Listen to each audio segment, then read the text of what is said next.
আসসালামু আলাইকুম রহমতুল্লাহ বারকাতু। আমার কথা কি শোনা যাচ্ছে?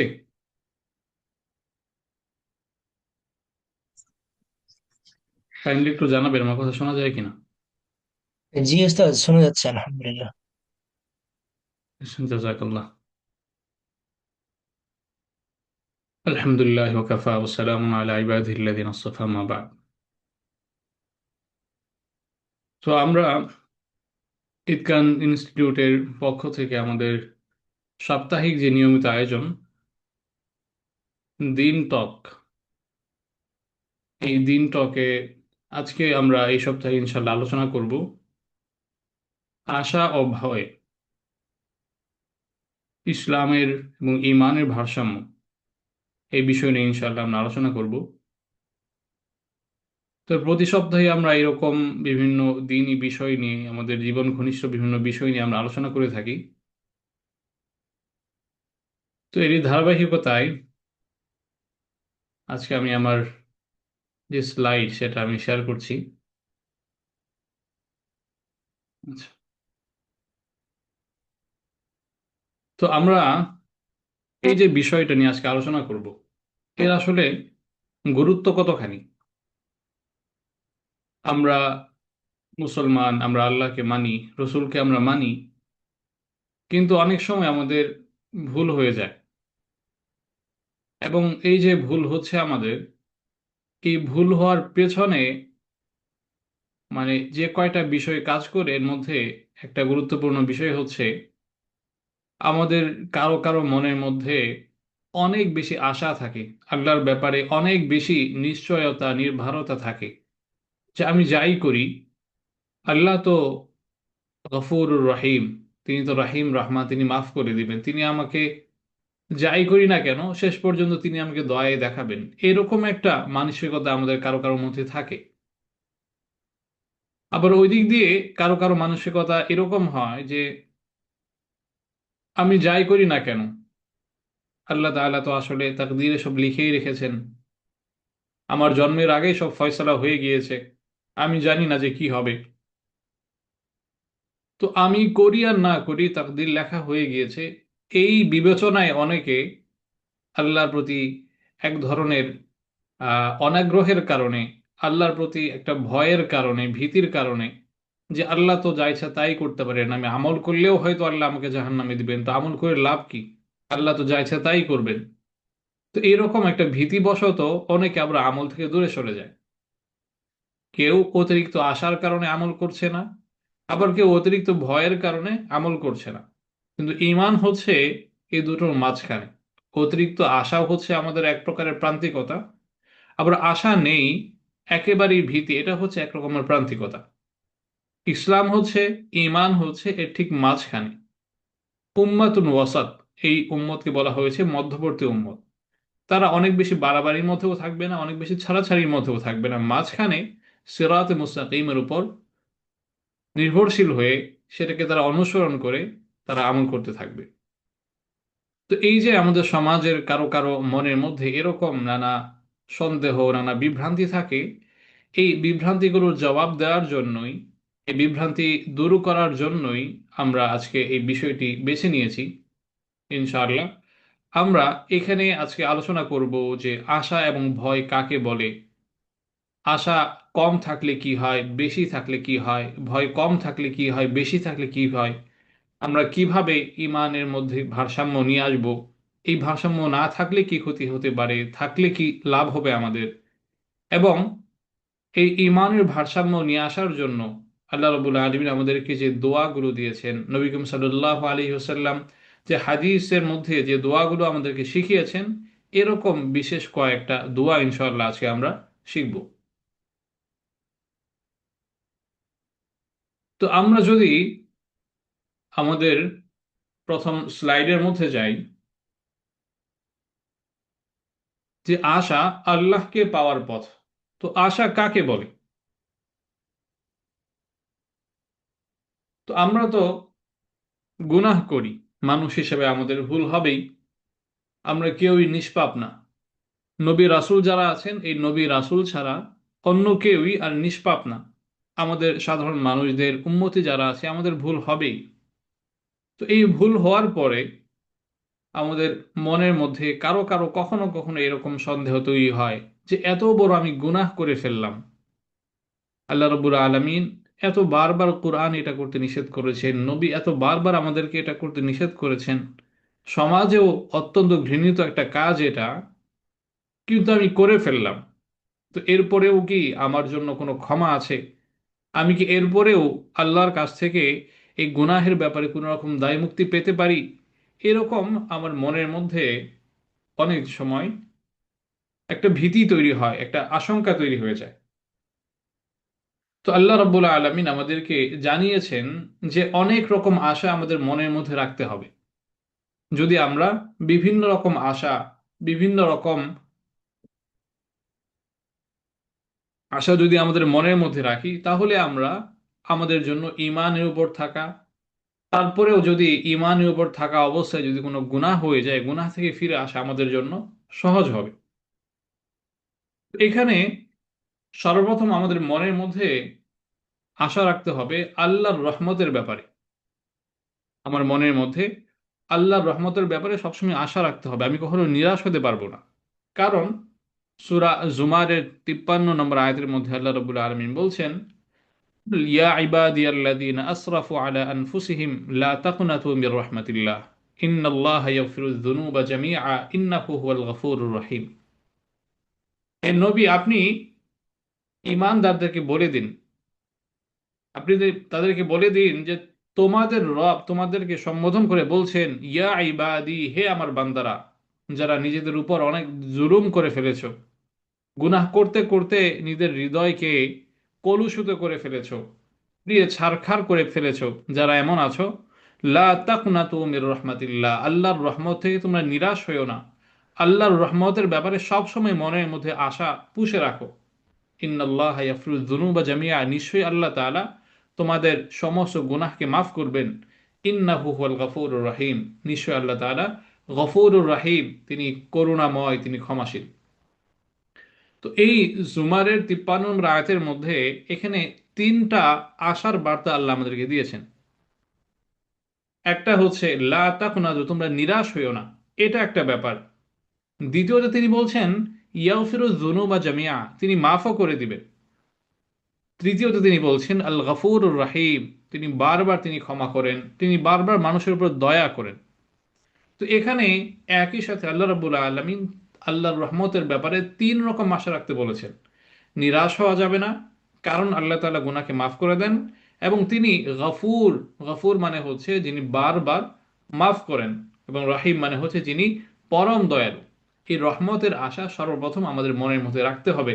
এটা হচ্ছে আশার একটা ধাপ। দ্বিতীয় ধাপে আমাদেরকে ক্ষমা প্রাপ্তির ব্যাপারে, যে আমি যে ভুল করেছি, ভুল করার পরে আমি যদি আল্লাহর কাছে গিয়ে মাফ চাই, তো আল্লাহ আমাকে মাফ করবেন, এইরকম একটা ক্ষমা পাওয়ার ব্যাপারে, মাগফিরাত পাওয়ার ব্যাপারে আমার মনের মধ্যে একটা আশা রাখতে হবে। আল্লাহর রহমত আমার উপরে আসবে, এবং সেই রহমতের কারণে আমি আমার জীবনের যত গুনাহ আছে, যত অপরাধ আছে, ইচ্ছায় অনিচ্ছায়, সেই সমস্ত গুনাহ থেকে আমি মুক্তি পাবো, ক্ষমা পাবো, এরকম আশাও আমার মনের মধ্যে রাখতে হবে।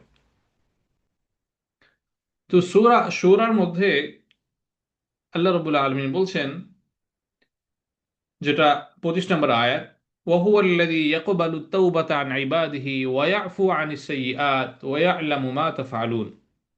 আল্লাহ হচ্ছেন ওই সত্তা যিনি মানুষের তওবাকে, তার গুনাহগার বান্দাদের তওবাকে কবুল করে থাকেন। ওয়া ইয়াফু আনিস সাইয়্যাত, এবং তিনি গুনাহকে মাফও করে দিয়ে থাকেন। ওয়া ইয়ালামু মা তাফআলুন, এবং তিনি জানেন তোমরা মানুষেরা কি করছো, সবকিছু আল্লাহ জানেন। তো এই আয়াতের মধ্যে আল্লাহ রাব্বুল আলামিন এখানে তিনি তিনটা বিষয় বলেছেন, আগের জুমারের আয়াতের মতো। একটা হচ্ছে ইয়াকবালু তাওবাতা, তিনি তওবাকে কবুল করেন। ইয়াফু আনিস সাইয়্যাত, তিনি গুনাহকে মাফ করেন। ওয়া ইয়ালামু মা তাফআলুন, এবং কি করছি না করছি, আমি এটা ইচ্ছায় করছি না অনিচ্ছায় আমি গুনাহ করছি, এরপরে যে আমি তওবা করছি, এটা কি আমি কায় মনোবাক্যে আমার মন থেকে আন্তরিকভাবে আমি গুনাহ করছি, নাকি মুখের মধ্যে আমি গুনাহ করছি একদিক দিয়ে, আবার মুখ দিয়ে আস্তাগফিরুল্লাহ আস্তাগফিরুল্লাহ এটা পড়ছি, এরকম করে তওবা আল্লাহ তাআলা সবই জানেন। তো যখন বান্দা গুনাহ করবে এবং আন্তরিকভাবে আল্লাহর কাছে তওবা করবে, তখন তার মনের মধ্যে ওই তওবা কবুল হওয়ার ব্যাপারে, আল্লাহর পক্ষ থেকে ক্ষমা প্রাপ্তির ব্যাপারে তার মনের মধ্যে আশা রাখতে হবে। তো পাশাপাশি এই মুসলিমের 2747 নম্বর আয়াতের মধ্যে আল্লাহ রাব্বুল আলামিনের একটা কথা নবী করিম সাল্লাল্লাহু আলাইহি ওয়াসাল্লাম আমাদেরকে জানাচ্ছেন, লাল্লাহু আশাদ্দু ফারহান বিতাওবাতি আবদিহি মিন আহাদিকুম বিরাহিলাতিহি। একটা লম্বা হাদিস আছে। এই হাদিসের মধ্যে নবী করিম সাল্লাল্লাহু আলাইহি ওয়াসাল্লাম বলছেন যে বান্দা যখন গুনাহ করার পরে আল্লাহর কাছে মাফ চায়, নিজের মন থেকে অন্তর থেকে বিনয়ী হয়ে খুশু খুজুর সাথে যখন আল্লাহর কাছে যখন মাফ চায়, তখন আল্লাহ তাআলা এত খুশি হন, এত খুশি হন। নবী করিম সাল্লাল্লাহু আলাইহি ওয়াসাল্লাম একটা উদাহরণ দিচ্ছেন। কেমন উদাহরণ? নবী করিম সাল্লাল্লাহু আলাইহি ওয়াসাল্লাম বলছেন, মনে করো তোমাদের মধ্যে কোনো একজন লোক, সে একটা উট নিয়ে এবং সামান্য কিছু সে খাবার নিয়ে সে বিশাল মরুভূমি পাড়ি দেওয়ার জন্য সে বের হয়েছে। তো যেতে যেতে সে যখন মরুভূমির মাঝখানে গিয়ে পৌঁছলো, তো সে সময় সে একটা গাছের ছায়ায় তার উটকে বেঁধে সে বিশ্রাম নিচ্ছিল। তো বিশ্রাম শেষে সে যখন ঘুম থেকে উঠল, তো উঠে দেখে তার কোনো উটের চিহ্ন নেই আশেপাশে। তো সে তো পেরেশান হয়ে গেল যে এই উট যদি না পায় তাহলে তার তার এখানেই মৃত্যু হবে।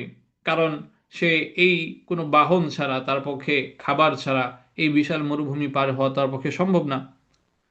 তো সেই লোকটা অনেকক্ষণ খুঁজলো আশেপাশে, খোঁজার পরে যখন সে এক পর্যায়ে তার জীবনে আশা ছেড়ে দিয়ে ক্লান্ত হয়ে সে যখন আরেকটা গাছের নিচে শুয়ে পড়ল এবং ক্লান্ত শ্রান্ত শরীরে সে যখন ঘুমিয়ে গেল, এরপর তার যখন চোখ খুলল, তখন সে হঠাৎ তার পাশে সেই তার বাহনটিকে সে দাঁড়িয়ে থাকতে দেখল। তো যেই লোকটা তার জীবনে আশা ছেড়ে দিয়েছিল, এরপর সে তার বাহনকে খুঁজে পেল, ওই লোকটা সে কতখানি খুশি হবে এবং তার খুশির মাত্রায় সে এরকমটা সে বলে ফেলতে পারে। নবী করিম সাল্লাল্লাহু আলাইহি ওয়াসাল্লাম বলছেন যে ওই লোকটা তার খুশির আতিশয্যে এরকমটাও বলে ফেলতে পারে, আল্লাহুম্মা আনতা আবদি ওয়া আনা রাব্বুকা, আল্লাহ সমস্ত প্রশংসা তোমার, তুমি আমাকে দিয়েছো, আমি অনেক খুশি হয়েছি, তুমি তো আমার বান্দা, আমি তো তোমার রব। একটা মানুষ, সাধারণ মানুষ, সে আল্লাহকে তার রব মানে, নিজেকে আল্লাহর গোলাম হিসেবে স্বীকৃতি দেয়, কিন্তু সে এত খুশি হয়েছে যে সে এখন বলছে যে আল্লাহ তুমি হচ্ছে আমার বান্দা, আমি হচ্ছে তোমার রব। সে সবকিছু গুলিয়ে ফেলেছে। তো নবী করিম সাল্লাল্লাহু আলাইহি সাল্লাম বলছেন, এই বেদুইন লোকটা, পথ হারা লোকটা, তার বাহন পাওয়ার পরে যতখানি সে খুশি হচ্ছে, তার চেয়েও অনেক বেশি খুশি হন আল্লাহ রাব্বুল আলামিন যখন তার বান্দা তার কাছে মাফ চায়, গুনাহ করার পরে তার কাছে তওবা করে। তো আল্লাহ রাব্বুল আলামিন আসলে কতখানি গুনাহ ক্ষমা করতে ভালোবাসেন, কতখানি তওবা কবুল করতে আল্লাহ ভালোবাসেন, এখান থেকে আমরা বুঝতে পারি। তো আমাদেরকে আল্লাহর রহমতের আশা রাখতে হবে, ক্ষমা প্রাপ্তির আশা রাখতে হবে। তৃতীয় ধাপে আমাদেরকে আশা রাখতে হবে যে সহজ হিসাব। সহজ হিসাব মানে হচ্ছে কাল কিয়ামতের দিনে প্রত্যেকটা বান্দাকে যখন তার আমলনামা হিসাব করা হবে, তো আমি আমার হিসাবের সময় আমাকে সহজে মাফ করে দেওয়া হবে, এরকম একটা মনের মধ্যে আশা আমাকে সবসময় রাখতে হবে।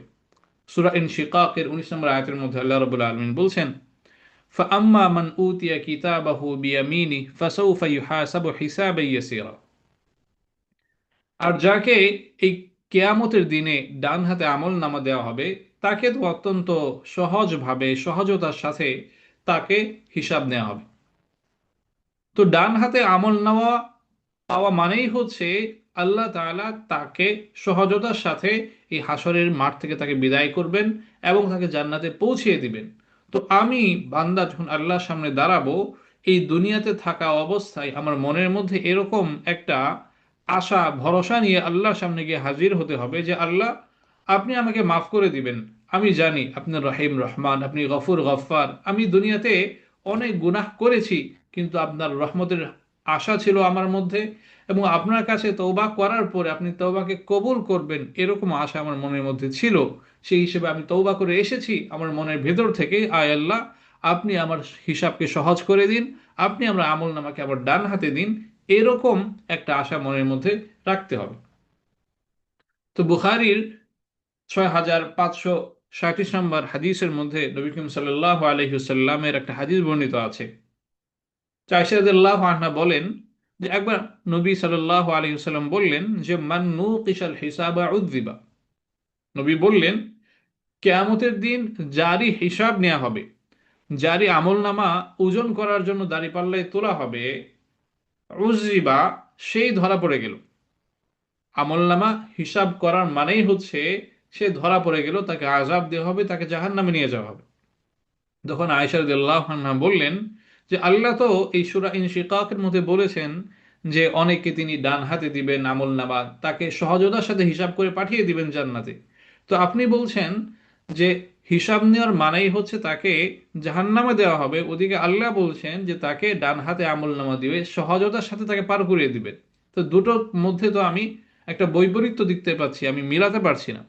তো নবী করিম সাল্লাল্লাহু আলাইহি ওয়াসাল্লাম বললেন, যালিকাল আরব। তো আল্লাহ যে বলেছেন যে সহজতার সাথে তার হিসাব হবে, মানে হচ্ছে আলাদা করে আসলে হিসাব হবে না। আল্লাহ তাআলা তার আমলনামা তার হাতে দিবেন, বলবেন এই তোমরা আমলনামা আমি হিসাব করেছি, যাও তুমি জান্নাতি, তুমি জান্নাতে চলে যাও। যদি আল্লাহ বলেন যে বান্দা তুমি আমার কাছে হিসাব দিয়ে যাও, নবী বলছেন যাকে বলবেন হিসাব দিয়ে যাও তার কপালে জান্নাত তাৎক্ষণিকভাবে আর লেখা নাই, তাকে জাহান্নামে যেতে হবে। আর যাকে আল্লাহ তার আমলনামা দিয়ে বলবেন যে হিসাব হয়ে গেল, ওটা হচ্ছে সহজ হিসাব, আলাদা করে আর পুঙ্খানুপুঙ্খভাবে এখানে হিসাব করা হবে না। তো আমাদেরকে আল্লাহর রহমতে আশা রাখতে হবে, তওবা করলে আমাদের গুনাহ মাফ হয়ে যাবে এই আশা রাখতে হবে, এবং কাল কিয়ামতের দিনে আল্লাহর সামনে যখন আমরা দাঁড়াবো আমাদের হিসাবটাও সেরকমই হবে যে ডান হাতে দেওয়া হবে, আল্লাহ আমাদেরকে এমনিতেই জান্নাত দিয়ে দিবেন, এরকম একটা সহজ হিসাবের আশা আমাদের মনের মধ্যে রাখতে হবে। এবং 4 নম্বরে আমাদেরকে জান্নাত লাভের আশা আমাদের মনের মধ্যে রাখতে হবে। তো আমাদের আসলে আলটিমেট গোল কি? আমরা আসলে শেষ পর্যন্ত কি চাই? আল্লাহর রহমত তো চাই, আমরা ক্ষমা তো চাই, সহজ হিসাব তো চাই, আসলে কেন? শেষ পর্যন্ত আমাদের উদ্দেশ্য হচ্ছে আল্লাহর সন্তুষ্টি লাভ করে জান্নাত পর্যন্ত পৌঁছে যাওয়া, এটা হচ্ছে আমাদের শেষ সফলতা, আমাদের শেষ উদ্দেশ্য। ফামান যুহসিহা আনিন নারি ওয়া উদখিলাল জান্নাতা ফাকাদ ফাজ।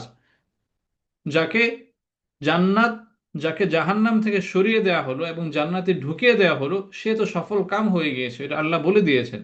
তো আলটিমেট গোল হচ্ছে আমাদেরকে জান্নাত পর্যন্ত পৌঁছে যাওয়া। তো সেই জান্নাত লাভের ব্যাপারে আমার মনের মধ্যে একটা আশা রাখতে হবে। আল্লাহ রাব্বুল আলামিন সূরা তাওবার 72 নম্বর আয়াতের মধ্যে বলছেন, ওয়া'আদাল্লাহুল মুমিনিনা ওয়াল মুমিনাতি জান্নাত তাজরি মিন তাহতিহাল আনহারু খালিদিনা ফিহা।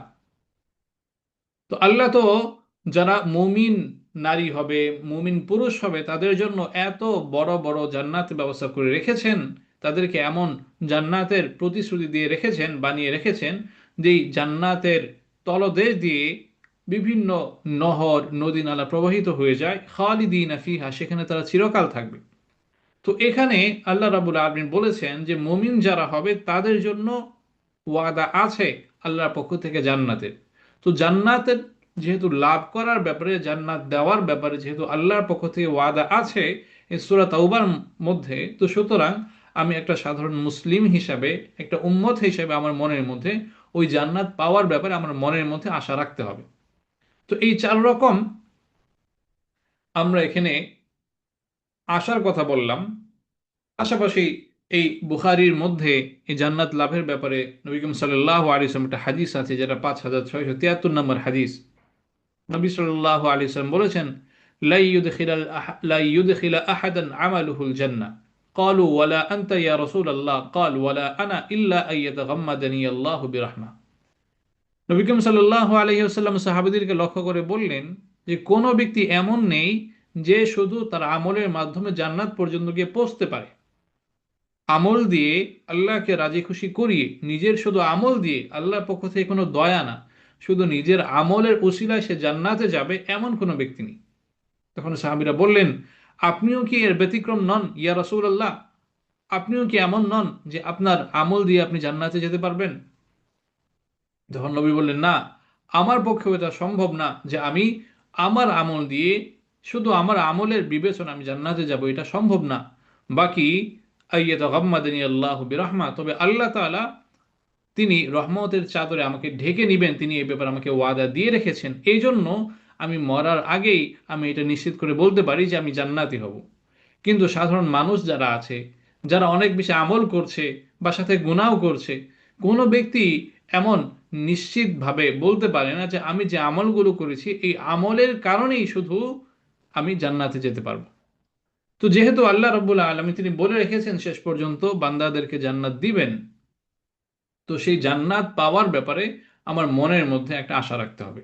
তো এই চারটা হচ্ছে ইসলামিক যে আশা যাকে বলা হয়, যেটা ইসলামে আমাদেরকে উদ্বুদ্ধ করা হয়েছে আশার ব্যাপারে, ওই আশা হচ্ছে মৌলিকভাবে এই চারটা। আপনি এটাকে ভেঙে আরো অনেকগুলো পয়েন্ট বের করতে পারেন, কিন্তু মৌলিকভাবে ইসলামে যাকে আশা বলা হয়েছে, যে আশা আমাদের মনের মধ্যে রাখতে হবে, সেই আশা হচ্ছে এই চারটা। এখন যদি আমরা এই আশার বিপরীতে যে ভয় যেটা আছে, যে ভয়ও একটা ইমানের অংশ, সেই ভয়ের ব্যাপারে যদি আমরা দেখি, তো ভয় কাকে বলে, কোন রকম ভয় আমাদের দরকার। তো আমাদের মনের মধ্যে ভয় লাগবে, আল্লাহর প্রতি ভয়, আল্লাহ ভীতি, এটা আমাদের লাগবে। কিন্তু এমন ভয় লাগবে যে ভয় আমাকে আল্লাহর দিকে নিয়ে যায়, আল্লাহ থেকে ফিরিয়ে দেয় না। যে ভয় আমাকে গুনাহ থেকে সরিয়ে আনে, গুনাহের দিকে নিয়ে যায় না, এরকম ভয় আমার মনের মধ্যে লাগবে।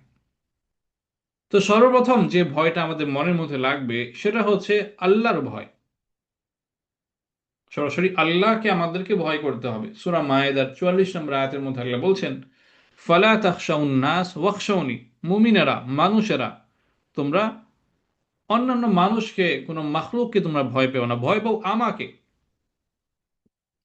ওয়াল্লাহু আহাক্কু আন তাখশা, আল্লাহ হচ্ছেন এমন সত্তা যাকেই মূলত ভয় করা যায়। আল্লাহ হচ্ছেন খালেক, তিনি হচ্ছেন রাজেক, তাকেই মূলত ভয় করা যায়। ওই আল্লাহ ছাড়া আর কেউ নেই যাকে ভয় করতে পারো তোমরা। তো আল্লাহর ভয় কোরআনের মধ্যেও আছে, হাদিসের মধ্যেও আছে যে আল্লাহকে আমাদের ভয় করতে হবে। এই ভয়টা ইমানের অংশ। প্রত্যেক মুমিনের অন্তরের মধ্যে এই ভয়টুকু রাখতে হবে যে আল্লাহ আছেন, আল্লাহকে আমি ভয় করি। তো তিরমিজির মধ্যে 1639 নম্বর হাদিসের মধ্যে নবী করিম সাল্লাল্লাহু আলাইহি ওয়াসাল্লাম আমাদেরকে বলছেন যে আইনান লা তামাসসুহুমান নার আইনুন বাকাত মিন খাশিয়াতিল্লাহ। তো দু ধরনের চোখ এমন আছে যেগুলো কখনো জাহান্নামে যাবে না। এখানে চোখ দিয়ে সরাসরি নবী করিম সাল্লাল্লাহু আলাইহি ওয়াসাল্লাম পুরো ব্যক্তিকে বোঝাচ্ছেন যে চোখ তো শুধু জাহান্নামে যাবে না, বাকি অংশটুকু যাবে, এটা তো হবে না। তো নবী বলছেন চোখ, এরকম দুই ধরনের চোখ যাদের মধ্যে থাকবে তারা কখনো জাহান্নামে যাবে না। তো এক ধরনের চোখ হচ্ছে আইনুন বাকাত মিন খাশিয়াতিল্লাহ, আল্লাহর ভয়ে যে চোখগুলো কেঁদেছে। তো আল্লাহর ভয়ে কাঁদতে হবে, আল্লাহকে ভয় পেতে হবে, এটা মুমিনের ইমানের অংশ।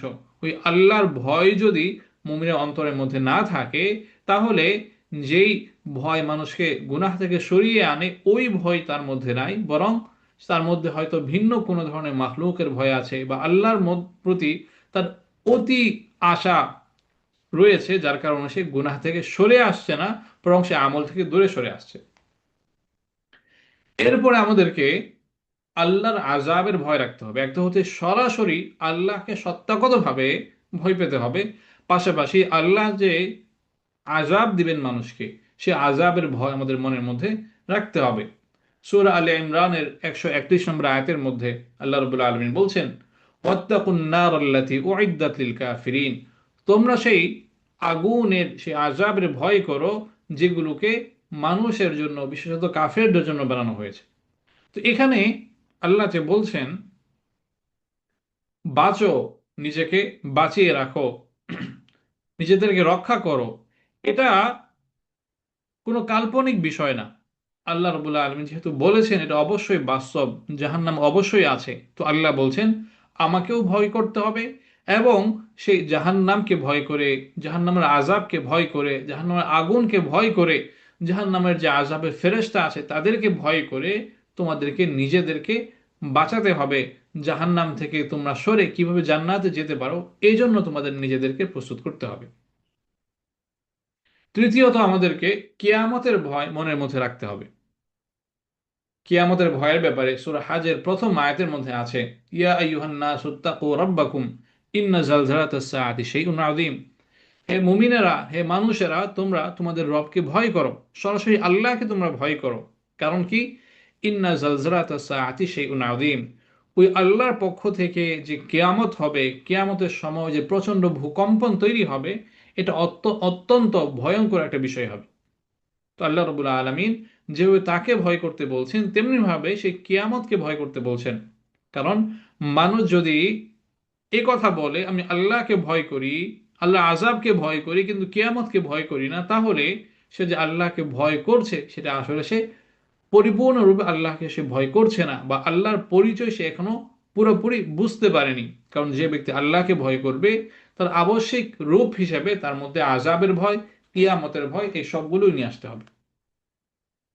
তো এ ব্যাপারে মুসলিম শরীফের মধ্যে 2864 নম্বর হাদিসের মধ্যে নবী করিম সাল্লাল্লাহু আলাইহি ওয়াসাল্লাম বলছেন, কিয়ামতের দিন কি ভয়ঙ্কর ঘটনা ঘটবে, কি ভয়াবহ দৃশ্যের অবতারণা হবে, সে ব্যাপারে নবী করিম সাল্লাল্লাহু আলাইহি ওয়াসাল্লাম আমাদেরকে জানিয়ে দিচ্ছেন।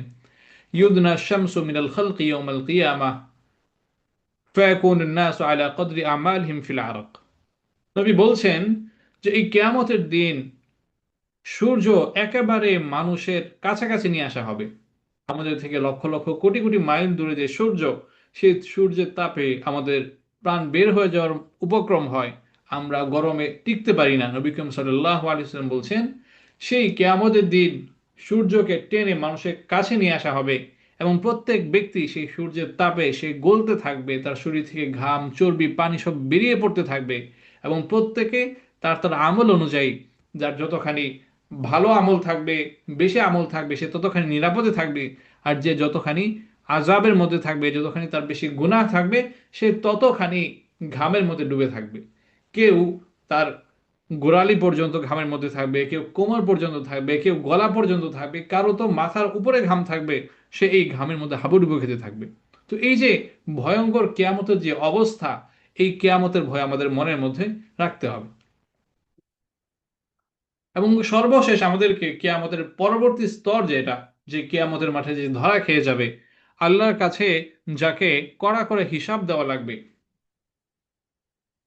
তার জন্য যে পরিণতি, শেষ যে পরিণতি, ওমা ওয়াহুন্নার ও বিসাল মাসির, অনেক আয়াতের মধ্যে যে বলা হয়েছে যে শেষ পরিণতি অনেকের জাহান্নাম হবে, এবং জাহান্নাম অবস্থান স্থল হিসেবে, আশ্রয় স্থল হিসেবে, শেষ পরিণতি হিসেবে কতই না ভয়ঙ্কর একটা জায়গা। ওই জাহান্নামের ভয় আমাদের মনের মধ্যে রাখতে হবে। নবী করিম সাল্লাল্লাহু আলাইহি ওয়াসাল্লামের মাধ্যমে কোরআনের এই আয়াতটা আমরা পাই, সূরা তাহরিমের 6 নম্বর আয়াতের মধ্যে আছে। আল্লাহ বলছেন, ইয়া আইয়ুহাল্লাযীনা আমানু কু আনফুসাকুম ওয়া আহলিকুম নারা। হে মুমিনেরা, তোমরা তোমাদের নিজেদেরকে বাঁচাও, তোমাদের পরিবার যারা আছে তাদেরকেও তোমরা জাহান্নামের আযাব থেকে তোমরা বাঁচাও। তো এখানে আল্লাহ রাব্বুল আলামিন একে তো আমাদের নিজেদের দায়িত্ব নিজেদের উপর দিয়েছেন, পাশাপাশি আমার অধিকারভুক্ত যারা আছে, আমার পরিবারের মধ্যে আমার স্ত্রী আছে, আমার সন্তান আছে, আমার ভাই আছে, বোন আছে, বাবা মা আছে, আমার বন্ধু বান্ধব আছে, আমার কর্মচারী আছে, আমার ছাত্র আছে, আমার এলাকার ছোট ভাই বোন আছে। তো আমার অধীনে বা আমার নিয়ন্ত্রণের মধ্যে, আমার সার্কেলের মধ্যে যারা আছে, নবী বলছেন, আল্লাহ বলছেন যে তুমি তো নিজেও বাঁচবে, তোমার সার্কেলের মধ্যে যারা আছে তাদেরকেও তোমাকে বাঁচাতে হবে। কারণ এই জাহান্নামের আযাব হচ্ছে অত্যন্ত ভয়ঙ্কর। কোনো ব্যক্তি কোনো ব্যক্তি মধ্যে আল্লাহ রাব্বুল আলামিন দুনিয়াতে এরকম সক্ষমতা দেননি, সে এই খুব সহজে এই জাহান্নামের আগুনকে সে সহ্য করে নিতে পারবে, জাহান্নামের আযাবকে সে বরদাস্ত করতে পারবে, এমন কোনো ব্যক্তি আল্লাহ রাব্বুল আলামিন তৈরি করেননি। এই ব্যাপারটা আমরা এই বুখারীর 3265 নম্বর হাদিসের মধ্যে পাই। নবী করিম সাল্লাল্লাহু আলাইহি ওয়াসাল্লাম বলেছেন, নারুকুম হাদিহি জুজউম মিন সাবঈনা জুজআম মিন নারি জাহান্নাম। এই যে দুনিয়ার যে সাধারণ আগুন যেটা আছে, খড়কুটো দিয়ে আমরা আগুন জ্বালাই, আমরা চুলার মধ্যে আগুন জ্বালাই, বা বিভিন্নভাবে আমরা আগুনের ব্যবস্থা করি। নবী করিম সাল্লাল্লাহু আলাইহি ওয়াসাল্লাম বলছেন, এই দুনিয়াতে যে বিভিন্ন রকম আগুন আছে, সবচাইতে শক্তিশালী, সবচাইতে ভয়ঙ্কর যে আগুনটা, নবী করিম সাল্লাল্লাহু আলাইহি ওয়াসাল্লাম বলছেন, এই দুনিয়ার সবচাইতে ভয়ঙ্কর আগুনটার চাইতেও জাহান্নামের আগুন 70 গুণ, 70 গুণ বেশি ভয়ঙ্কর। এই দুনিয়ার সামান্য একটা দেয়াশলাইয়ের আগুন আমরা সহ্য করতে পারি না, সামান্য একটা কয়লার আগুন আমরা সহ্য করতে পারি না। তো নবী করিম সাল্লাল্লাহু আলাইহি ওয়াসাল্লাম বলছেন, এগুলো তো একেবারেই সাধারণ আগুন, এর চাইতেও যে ভয়ঙ্কর যে আগুন যেগুলো হয় বিভিন্ন ফ্যাক্টরির মধ্যে দেখা যায়, ইন্ডাস্ট্রির মধ্যে দেখা যায় যে বিশাল বিশাল আগুন থাকে। এই ভয়ঙ্কর আগুনের চাইতেও জাহান্নামের আগুন হচ্ছে 70 গুণ বেশি ভয়ঙ্কর।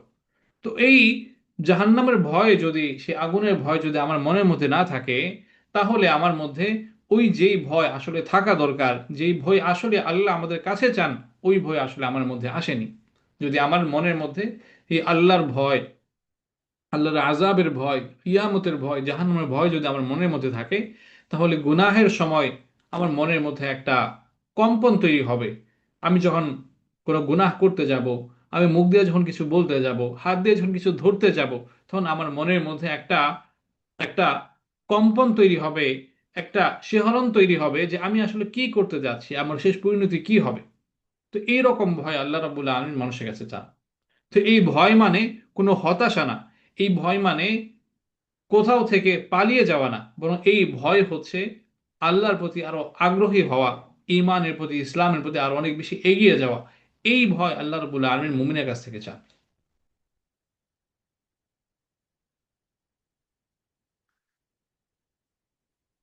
তো এখন আমরা দেখব, এই ভয় যদি মানুষের মনের মধ্যে থাকে, এই আশা যদি মানুষের মনের মধ্যে থাকে, তাহলে এগুলোর ফায়দা কি।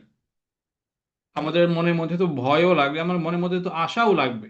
তো যদি আমার মনের মধ্যে থাকে, তো আমি আসলে কি কি বাস্তব উপকার পেতে পারি, এই ব্যাপারে আমরা ইনশাল্লাহ কয়েকটি পয়েন্ট জানবো এখানে। তো সর্বপ্রথম হচ্ছে আমার মনের মধ্যে পাপের প্রতি ঘৃণা তৈরি হবে। আমার যদি আল্লাহর প্রতি যেই আমরা পয়েন্টগুলো বলে আসলাম, যে আশাগুলো থাকার দরকার এবং যেই ভয়গুলো থাকার দরকার, এগুলো যদি বাস্তবে আমার মনের মধ্যে যদি থাকে, তো আমার মনের মধ্যে সর্বপ্রথম পাপের প্রতি ঘৃণা তৈরি হবে। সূরা হুজুরাতের 7 নম্বর আয়াতের মধ্যে আল্লাহ রাব্বুল আলামিন বলছেন, ওয়ালাকিন্নাল্লাহা হাব্বাবা ইলাইকুমুল ঈমান ওয়া যায়্যানাহু ফি কুলুবিকুম ওয়া কাররাহা ইলাইকুমুল কুফরা ওয়াল ফুসুকা ওয়াল ইসয়ান। আল্লাহ বলছেন, যারা ভালো মানুষ হবে, যাদের মনের মধ্যে ঈমান তাকওয়া পরিপূর্ণরূপে থাকবে, আল্লাহর রহমতের প্রতি আশা, আল্লাহর আযাবের প্রতি ভয় যাদের মধ্যে পরিপূর্ণ মাত্রায় আসবে, তো তাদের হৃদয়ের মধ্যে আল্লাহ ঈমানকে, আমলকে পছন্দনীয় বানিয়ে দিবেন। তাদের হৃদয়কে আল্লাহ রাব্বুল আলামিন আমল দিয়ে সাজিয়ে দিবেন, এবং তাদের কাছে কুফুরিকে, শিরিকিকে, গুনাহকে আল্লাহ রাব্বুল আলামিন অপছন্দ রূপে তাদের সামনে উপস্থাপন করবেন। এবং যত রকম গুনাহ আছে, এই সমস্ত গুনাহের প্রতি তার মনের মধ্যে ঘৃণা তৈরি হবে। তো এটা হচ্ছে আমাদের মনের মধ্যে যদি আশা এবং ঘৃণা দুটোই, আশা এবং ভয় দুটোই যদি সমপর্যায়ে থাকে এবং ইসলাম যে মাত্রায় থাকতে বলে সেই মাত্রায় যদি থাকে, তাহলে আমার মনের মধ্যে সর্বপ্রথম পাপের প্রতি ঘৃণা তৈরি হবে। এটা হচ্ছে আমার প্রথম ফায়দা। দ্বিতীয় ফায়দা হচ্ছে আত্মসমালোচনা বৃদ্ধি পাবে। মানে হচ্ছে আমি মাঝে মধ্যে নিজেকে আমি যাচাই করব যে আসলে আমি কি করছি, কি করার কথা ছিল, আমি কি করছি, যেটা আল্লাহ করতে বলেছেন সেটা আমি করছি, নাকি নিজের মনচাহি বিভিন্ন পদ্ধতি, বিভিন্ন বস্তু, বিভিন্ন কাজ আমি আমার জীবনের মধ্যে আমি বাস্তবায়ন করছি। এরকম একটা আত্মসমালোচনা আমার মনের মধ্যে তৈরি হবে। সূরা হাশরের মধ্যে আল্লাহ রাব্বুল আলামিন বলছেন 18 নম্বর আয়াতের মধ্যে, ইয়া আইয়ুহাল্লাযীনা আমানুত্তাকুল্লাহ ওয়াল তানজুর নাফসুন মা কদ্দামাত লিগাদ। প্রত্যেক মানুষ যেন আল্লাহকে ভয় করে এবং তারা যেন খেয়াল রাখে যে আগামী কালের জন্য, অর্থাৎ কাল কিয়ামতের জন্য সে কি প্রস্তুত করছে, সে কি প্রস্তুতি নিয়ে রাখছে, এই ব্যাপারে সে যেন হিসাব করে। এই যে আল্লাহ রাব্বুল আলামিন আমাদেরকে যাচাই করতে বলছেন, নিজের হিসাব নিজেই করতে বলছেন, এটাই হচ্ছে আত্মসমালোচনা। মানুষ যত বেশি আত্মসমালোচনা করবে, যেটাকে আরবিতে মুহাসাবা বলা হয়, মানুষ যত বেশি মুহাসাবা করবে, দিনের মধ্যে সে যত বেশি মুহাসাবা করতে পারবে, ততই তার জন্য গুনাহ থেকে দূরে সরে থাকা, আমলের দিকে অগ্রবর্তী হওয়া, এগুলো তার জন্য তত বেশি ইনশাল্লাহ সহজ হবে। আমাদের তৃতীয় ফায়দা হচ্ছে তওবার মধ্যে আগ্রহ আসবে। আমি যখন জানবো যে আমি মানুষ হিসেবে গুনাহ করতে পারি, আমাকে আল্লাহ এভাবেই বানিয়েছেন, আমার ডিফল্ট সেটিংটাই হচ্ছে এরকম যে আমি কখনো কখনো গুনাহের দিকে চলেই যাব। তো আমি যখন এটা বুঝবো এবং এটাও বুঝবো যে আল্লাহ বলেছেন যে তিনি তওবা করলে খুশি হন, তিনি তওবাকে কবুল করেন, আল্লাহ বান্দাকে বলেছেনই যে তার কাছে তওবা করতে, আল্লাহ রাব্বুল আলামিন তার তওবাকে কবুল করবেন। এই বিষয়গুলো যখন মানুষের মনের মধ্যে পরিমিত মাত্রায় থাকবে, যেভাবে যতটুকু আল্লাহ চান ততটুকু যখন আশা এবং ভয় তার মনের মধ্যে থাকবে, তখন তার মনের মধ্যে গুনাহের প্রতি, গুনাহের পরে তার মনের মধ্যে আগ্রহ আসবে। সূরা শুরা যে আয়াতটা আমরা একটু আগে বলে এসেছি, ওহু আল্লাযী ইয়াকবালু তাওবাতা আন ইবাদিহি ওয়া ইয়াফু আনিস সাইয়্যাত, আল্লাহ তাআলা তো বান্দার তওবাকে কবুল করেন, তার সমস্ত গুনাহকে মাফ করে দেন। এটা বান্দা যখন বুঝতে পারবে, তখন তার মনের মধ্যে তওবার প্রতি আগ্রহ আসবে। কিন্তু তার মনের মধ্যে যদি পরিমিত মাত্রায় সেই ভয় এবং আশা না থাকে, তাহলে হয়তো সে তওবাই করবে না, বা সে কখনো কোনো আমলের দিকেই যাবে না। সে ভাববে শেষ পর্যন্ত তো আল্লাহ চাইছে তাই করবেন, এখন আমি তওবা করি আর না করি, আমি গুনাহ করি আর না করি, আমার তাকদীর লেখা হয়ে গিয়েছে, আমার আমলের কোনো ফায়দা নেই। এরপরে আমরা চতুর্থ যে আমরা ফায়দা পাই সেটা হচ্ছে আমাদের আমলের মধ্যে আগ্রহ, একটা উদ্যম তৈরি হবে। যখন মানুষের মনের মধ্যে ভয় থাকে, যে ভয়গুলো আমরা একটু আগে বলে আসলাম, এই ভয়গুলো যখন মানুষের মনের মধ্যে থাকবে, এই ভয় মানুষকে কখনো অলস হতে দিবে না। আবার তার মনের মধ্যে যখন আশা থাকবে, যে আশাগুলোর কথা আমরা বলে আসলাম, সেই আশা মানুষের সামনের দিকে এগিয়ে যাওয়ার জন্য, আমলের আমলের প্রতি আরো বেশি আগ্রহী হওয়ার জন্য তার মনের মধ্যে একটা উদ্যম তৈরি করবে। সূরা আম্বিয়ার 90 নম্বর আয়াতের মধ্যে আল্লাহ রাব্বুল আলামিন বলছেন, ইন্নাহুম কানু ইউসারিউনা ফিল খায়রাত ওয়া ইয়াদউনানা রাগাবা ওয়া রাহাবা। মানুষ তো এমন হওয়া দরকার যে তারা সৎ কাজের ক্ষেত্রে, ভালো কাজের ক্ষেত্রে দ্রুত এগিয়ে যাবে, এবং আমাদের কাছে, আমার কাছে, আল্লাহ বলছেন আমার কাছে তারা রাগাবান ওয়া রাহাবা, তারা আশা এবং ভয় উভয় নিয়ে এসে আমার আমার কাছে দোয়া করবে। মানুষের ব্যাপারে আল্লাহ রাব্বুল আলামিন এমনটা চান যে তারা যে কোনো নেক আমলের সুযোগ পেলেই তার দিকে দ্রুত এগিয়ে যাবে, দ্রুত সেটা করার জন্য সে উদ্যমী হয়ে উঠবে, এবং সে নেক আমল করার পরে আমার প্রতি সে বিনয়ী হয়ে, আমার রহমতের প্রতি সে আশা রেখে, আমার গজবের সে ভয় রেখে সে আমার কাছে সে দোয়া করবে। তো এটা হচ্ছে আমার মনের মধ্যে ভয় এবং আশা যখন পরিমিত মাত্রায় থাকবে, তখন এটা আমাদের চতুর্থ ফায়দা। পঞ্চম ফায়দা হচ্ছে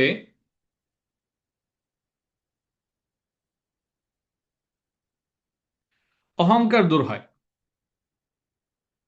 কিভাবে আমার মধ্যে অহংকার দূর হবে? যখন আমি এটা বুঝবো, যে একটা হাদিস আমরা একটু আগে বলে আসলাম, যে আল্লাহ রাব্বুল আলামিন বলেছেন যে কোনো ব্যক্তি নিজের আমল দিয়ে জান্নাত পর্যন্ত পৌঁছতে পারবে না আল্লাহ নিজে দয়া করে না দিলে, তখন বান্দার মনের মধ্যে এই উপলব্ধি তৈরি হবে, আমি তো আসলে নাচিস, আমি তো আসলে কিছুই না, আমি তো সামান্য একটা মাটি দিয়ে তৈরি, নাপাক পানি থেকে তৈরি সামান্য একটা মানুষ মাত্র। আল্লাহ আমাকে তৈরি করেছেন, যে কোনো সময় আমি নাই হয়ে যাব, শেষ হয়ে যাব। মানুষ নিজের মনের মধ্যে যখন সে এই বাস্তবতা সে উপলব্ধি করতে পারবে, যে আমি আসলে আল্লাহর ইচ্ছার সামনে, আল্লাহর গজবের সামনে কিছুই না, তখন তার মনের মধ্যে যে অহংকার আছে, অহমিকা আছে, যে বড়ত্ব আর গর্ব আছে, সেটা তার মনের মধ্যে থেকে দূর হয়ে যাবে। ষষ্ঠ যে ফায়দা আমরা পাই সেটা হচ্ছে আমাদের নিয়ত বিশুদ্ধ হবে। আল্লাহ রাব্বুল আলামিন বলছেন সূরা কাহফের 110 নম্বর আয়াতের মধ্যে, ফামান কানা ইয়ারজু লিকা রাব্বিহি ফালইয়ামাল আমালান সালিহা ওয়া লা ইউশরিক বিইবাদাতি রাব্বিহি আহাদা। যে ব্যক্তি তার রবের সাথে দেখা হবে, রবের সামনে গিয়ে দাঁড়াবে, এমনটা আশা রাখে, সে যেন সবসময় নেক আমলের মধ্যে থাকে, এবং আল্লাহর সাথে আমল করার, আল্লাহর সাথে ইবাদত করার সময় সে যেন কোনো মানুষকে, কোনো ব্যক্তিকে, কোনো দেবদেবীকে, কোনো বস্তুকে যেন আল্লাহর সাথে শরিক না করে। তো এখানে আল্লাহ রাব্বুল আলামিন বলে দিয়েছেন যে ব্যক্তি আল্লাহর কাছে দাঁড়ানোর আশা রাখে, অর্থাৎ আল্লাহকে যে মানে, আল্লাহর রহমতের প্রতি যে আশা রাখে, আল্লাহর আযাবকে যে ভয় করে, জান্নাতের আশা রাখে, জাহান্নামের যে ভয় রাখে, সে ইবাদত করার সময় কাউকে শরিক করবে না। এই শরিক করা, শিরক যেটা, সেটা বাস্তব শিরক হতে পারে, সেটা শিরকে কাবির হতে পারে, জাহের হতে পারে, যেটা আমরা মুশরিকদের জীবনের মধ্যে দেখি, কিংবা আমাদের যে শিরকে খাফি যেগুলো আছে, যেই গোপন যে সিঁড়ি যেগুলো আছে, যেগুলোকে রিয়া বলা হয়, সুমা বলা হয়, অন্যকে দেখানোর জন্য আমল করা, সেগুলো তার মন থেকে বের হয়ে যাবে, তার নিয়তটা বিশুদ্ধ হয়ে যাবে। আমরা সপ্তম যে ফায়দা পাই সেটা হচ্ছে মানুষের মনের মধ্যে থেকে হতাশা দূর হয়ে যাবে। কারণ আল্লাহ বলেছেন, লা তাকনাতু মির রাহমাতিল্লাহ, আল্লাহই তো বলেছেন যে আল্লাহর প্রতি তোমরা ভরসা রাখো, আল্লাহর প্রতি তোমরা তাওয়াক্কুল করো, আল্লাহর রহমত থেকে তোমরা নিরাশ হইও না। এই উপলব্ধি মানুষের মনের মধ্যে যখন তৈরি হয়ে যাবে, তখন তার মন থেকে সমস্ত হতাশা দূর হয়ে যাবে। দিনই কাজ করা, দুনিয়া বিভিন্ন কাজ করা তার জন্য সহজ হয়ে যাবে। মানুষ যে এখন নানা রকম দুশ্চিন্তার মধ্যে, ডিপ্রেশনের মধ্যে আবদ্ধ হয়ে তার দুনিয়া আখেরাত সব বরবাদ করছে, এই একটা সমস্যা থেকে মানুষ বের হয়ে আসবে। সর্বশেষ আমরা এখানে যে 8 নম্বর ফায়দা নিয়ে এসেছি সেটা হচ্ছে মানুষের মনোবল বৃদ্ধি পায়। মনোবল কিভাবে বৃদ্ধি পায়? বিক্রম সাল্লাহ আলাইহি একটা হাদিস আছে, যেটা তিরমিজি শরীফের 2516 নম্বর হাদিস, ওয়া'লাম আন্না নাসরা মা সাবরি, ধৈর্যের সাথেই সফলতা আসে। নবী করিম সাল্লাল্লাহু আলাইহি ওয়াসাল্লাম বলছেন, তোমরা ধৈর্য ধারণ করো, ধৈর্য ধারণ করলেই তোমাদের মধ্যে সফলতা আসবে। পাশাপাশি আল্লাহ রাব্বুল আলামিন তো তিনি নিচেই বলে দিয়েছেন, ইন্নাল্লাহা মা'আস সাবিরিন, আল্লাহ রাব্বুল আলামিন ওই ধৈর্য ধারা যারা ধারণ করবে, যারা বিপদের মধ্যে, গুনাহের সময় যারা নিজেদেরকে সম্বরণ করবে, দুনিয়ার চাকচিক্য থেকে নিজেদেরকে সরিয়ে রাখবে, তাদের সাথে আল্লাহ আছেন। এইরকম একটা উপলব্ধি যখন তৈরি হয়ে যাবে যে আমি আল্লাহর জন্য কাজ করছি, আল্লাহ আমার সাথে আছেন, আমার বিপদ হলে আল্লাহ আমাকে দেখবেন, এরকম একটা যখন মানসিকতা আমাদের তৈরি হয়ে যাবে, তখন আমাদের মনের মধ্যে বল অনেক বৃদ্ধি পাবে, আমাদের যে কোনো ভালো কাজের মধ্যে আমাদের আগ্রহ ইনশাল্লাহ অনেক বৃদ্ধি পাবে। তো এগুলো হচ্ছে আমাদের মনের মধ্যে পরিমিত মাত্রায় ভয় এবং আশা যখন সমানভাবে থাকবে, তখন হচ্ছে এই উপকারিতা। শুধু ভয় কারা করে? আল্লাহকে শুধু ভয়ই পেলাম, শুধু ভয় পেলাম, আল্লাহর রহমতের আশাই রাখে না, এটা কাদের বৈশিষ্ট্য? এটা হচ্ছে খারিজিদের বৈশিষ্ট্য। তারা সামান্য গুনাহ করলেই, গুনাহে কবিরা একটা মাত্র করলেই তাদেরকে তারা কাফের বলে। এরকম তারা আল্লাহর যে গজব আছে সেটাকে তারা এত বেশি প্রাধান্য দিয়ে থাকে যে আল্লাহর রহমতের আশা তারা মোটেও করে না। এর বিপরীতে আছে যারা শুধুই আশা রাখে, অতিরিক্ত আশার কারণে যারা আমলের প্রতিও যত্নবান হয় না, তারা হচ্ছে মুরজিয়া। একদিকে হচ্ছে খারেজি মানসিকতা, আরেকদিকে হচ্ছে মুরজিয়া মানসিকতা। কোনোটাই ইসলামের মৌলিক বৈশিষ্ট্য না। যখন একজন মানুষ পরিমিত মাত্রায় আশা রাখবে এবং পরিমিত মাত্রায় ভয় রাখবে, এটা হচ্ছে আহলুস সুন্নাহ ওয়াল জামাতের বৈশিষ্ট্য। এই পথটাই হচ্ছে মধ্যবর্তী পথ, এটাই হচ্ছে নবী করিম সাল্লাল্লাহু আলাইহি ওয়াসাল্লামের শেখানো ইসলামের পথ। তো এখন আমরা জানবো এই আশা এবং ভয় ভারসাম্যটা জরুরি কেন। আমার মনের মধ্যে তো আশাও রাখতে হবে এবং ভরসাও রাখতে হবে এবং আল্লাহকে ভয়ও পেতে হবে, এগুলোর মধ্যে ভারসাম্যটা জরুরি কেন? যদি জরুরি আমরা এটাকে মনে না করি, যদি শুধুই আশা রাখি বা শুধুই যদি আমরা ভয় রাখি মনের মধ্যে, তাহলে আমাদের কি ক্ষতি হবে? এ ব্যাপারে আমরা কিছু পয়েন্ট জানবো। প্রথমটা হচ্ছে মানুষ গুনাহের ক্ষেত্রে বেপরোয়া হয়ে যায়। যখন মানুষ শুধু আল্লাহর রহমতেরই আশা রাখে, যেমনটা আমরা মুরজিয়াদের কথা বলে আসলাম, যারা ইসলামের প্রাথমিক যুগে একটা দল ছিল যারা শুধু আল্লাহর রহমতেরই তারা আশা রাখতো। তো আল্লাহর রহমতেরই যখন তারা আশা রাখবে, যখন শাস্তির কথা যখন ভুলে যাবে, আল্লাহর গজবকে যখন তারা মাথায় নিয়ে আসবে না, তখন সে গুনাহের ক্ষেত্রে বেপরোয়া হয়ে যাবে। বলবে তারা যে আল্লাহ তো রহিম, রহমান, গফুর, গফফার, তো তিনি তো আছেনই আমাদের গুনাহকে মাফ করে দেওয়ার জন্য, আমরা মুখে একবার না হয় গুনাহের পরে আস্তাগফিরুল্লাহ পড়ে নিব, আল্লাহ মাফ করে দিবেন। এরকম একটা মানসিকতা যখন তৈরি হয়ে যাবে, অতিরিক্ত আশা থাকার কারণে তার গুনাহ ব্যাপক হয়ে যাবে, তার জন্য গুনাহ থেকে ফিরে আসা আর সহজ হবে না। সূরা আরাফের মধ্যে 99 নম্বর আয়াতের মধ্যে আল্লাহ বলছেন, আফা আমিনু মাকরুল্লাহ ফালা ইয়ামুনু মাকরুল্লাহি ইল্লাল কওমুল খাসিরুন, তারা কি আল্লাহর যে পরিকল্পনা আছে এই ব্যাপারে তারা কি নিরাপদ বোধ করে? তারা কি মনে করে যে আল্লাহ তাদের নিয়ে কোনো পরিকল্পনাই করেননি, তারা যা ইচ্ছে তাই করে রাখবে, আল্লাহ কিছুই বলবেন না, এরকমটা কি তারা মনে করে?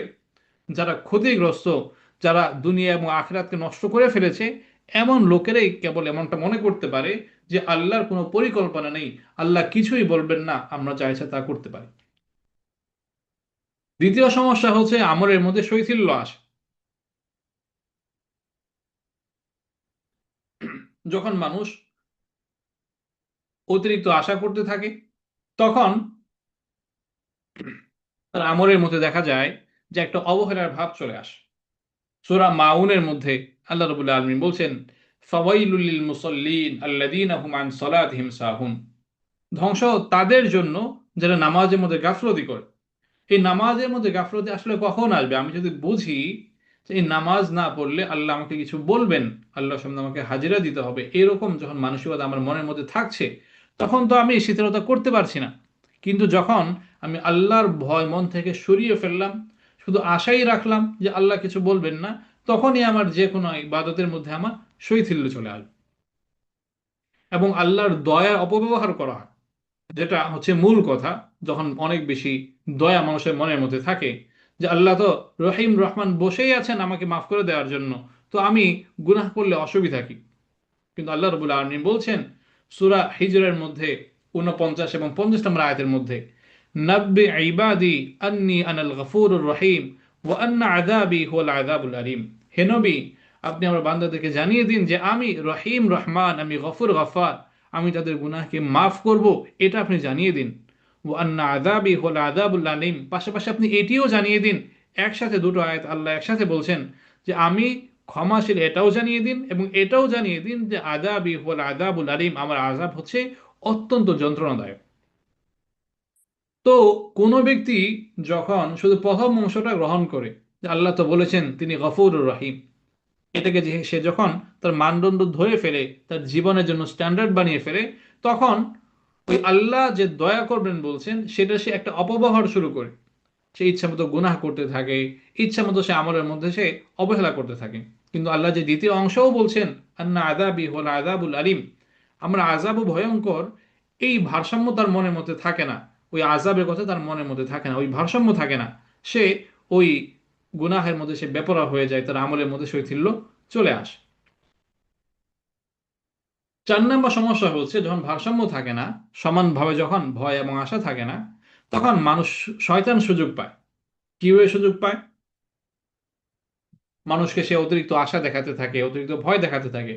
সূরা আলে ইমরানের 175 নম্বর আয়াতের মধ্যে আল্লাহ বলছেন, ইন্নামা যালিকুমুশ শাইতানু ইখাউফু আউলিয়াআহ ফালা তাখাফুহুম ওয়া খাফুন।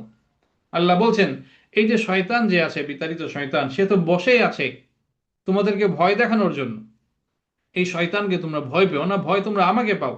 তো আল্লাহ বলছেন যে মানুষ যখন আল্লাহকে ঠিক মতো ভয় পাবে না, তখন শয়তান মানুষের মনের মধ্যে এমন অনেক অবাস্তব জিনিসের ভয় তৈরি করে দিবে যেগুলোকে আসলে ভয় পাওয়ার মতো বিষয় না। মানুষ তখন আল্লাহর হুকুমের বিপরীতে গিয়ে দারিদ্র্যকে ভয় পাবে। মানুষ তখন আল্লাহর হুকুমের বিপরীতে গিয়ে জুলুমকে ভয় পাবে। মানুষ তখন আল্লাহর হুকুমের বিপরীতে গিয়ে রাষ্ট্রকে ভয় পাবে। মানুষ তখন আল্লাহর হুকুমের বিপরীতে গিয়ে তার চাকরিকে ভয় পাবে। মানুষ তখন আল্লাহ হুকুমের বিপরীতে গিয়ে দুনিয়ার সামান্যতম জিনিসকেও সে ভয় পেতে থাকবে। তো যদি আমার মনের মধ্যে ওই আশা এবং ভয় ভারসাম্যপূর্ণ অবস্থায় থাকে, তখন আমার মনের মধ্যে শয়তান ওয়াসওয়াসার কোনো সুযোগ পাবে না, অন্যথায় সে সুযোগ পাবে। 5 নম্বর সমস্যা হচ্ছে আমার মধ্যে হতাশা চলে আসবে যদি আমার মনের মধ্যে ওই আশা এবং ভয় সমপর্যায়ে না থাকে। আমি শুধু যদি ভয়ই পাই শুধু আল্লাহকে, যে আল্লাহ আছেন আমাকে আযাব দেওয়ার জন্য, আমি যাই করি আল্লাহ সব দেখছেন, এরকম যখন অতিরিক্ত মনের মধ্যে ভয় গ্রাস করে ফেলে মানুষকে, তখন তার মধ্যে হতাশাও চলে আসে। অথচ আল্লাহ তো বলেই দিয়েছেন, লা তাকনাতু মির রাহমাতিল্লাহ, তোমরা আল্লাহর রহমত থেকে তোমরা নিরাশ হয়েও না। এবং বুখারীর মধ্যে একটা হাদিস আছে, 7405 নম্বর হাদিস, قال الله تعالى انا عند ظن عبدي بي। নবী বলছেন যে আল্লাহ তোমাদেরকে এটা জানিয়ে দিয়েছেন যে তোমরা আমার ব্যাপারে যেরকম তোমরা আশা রাখবে, আমি তোমাদের সাথে সেরকম, তোমাদের সাথে আমি সেরকম আচরণ করব।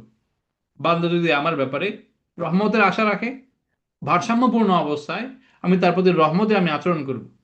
কিন্তু কেউ যদি আমার ব্যাপারে অতিরিক্ত ভয় করে এবং সেই ভয়ের কারণে সে যদি সবসময় হতাশার মধ্যে থাকে, আমলের মধ্যে সে যদি মন দিতে না পারে, দুনিয়াবি তার যে দায়িত্ব আছে সেগুলো সে পালন করতে না পারে, তাহলে আমি তার সাথে সেরকমই আচরণ করব দুনিয়াতে সে যেরকম আমার ব্যাপারে ভয়ের কারণে সে ঠিকমতো কাজ করতে পারেনি। তো যদি আমরা ওই ভারসাম্যটা রক্ষা করতে পারি, তো এই হতাশা থেকে আমরা বেঁচে থাকতে পারবো, অন্যথায় সে হতাশা আমাদের দুনিয়া এবং আখিরাতকে বরবাদ করে দেবে।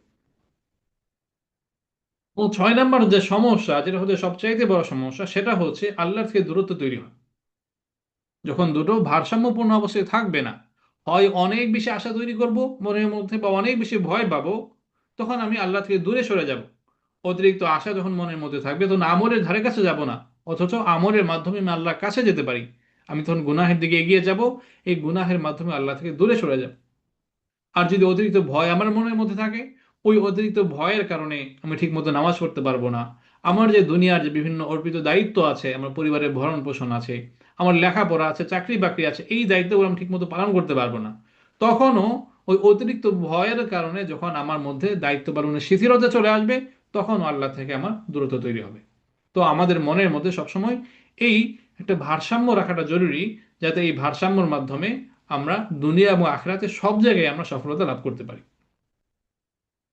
তো এখন আমরা কিছু উদাহরণ দেখব যে আমাদের যে বিভিন্ন শরীয়তে যে বিভিন্ন বিধিবিধান আছে, যে আমলগুলো আছে, এই আমলের মধ্যেও আমরা অনেক জায়গায় আমরা লক্ষ্য করলে দেখতে পাবো যে আল্লাহ রাব্বুল আলামিন এই আমলগুলোর মধ্যে আমাদের একই সাথে আশা এবং ভয় একটা ভারসাম্য তৈরি করে দিয়েছে।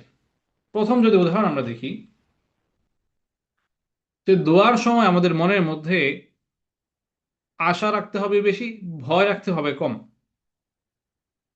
এবং দোয়া ছাড়া যখন সাধারণ অবস্থায় আমরা থাকবো, তখন আমাদের মনের মধ্যে আশা রাখতে হবে কম, ভয় রাখতে হবে বেশি।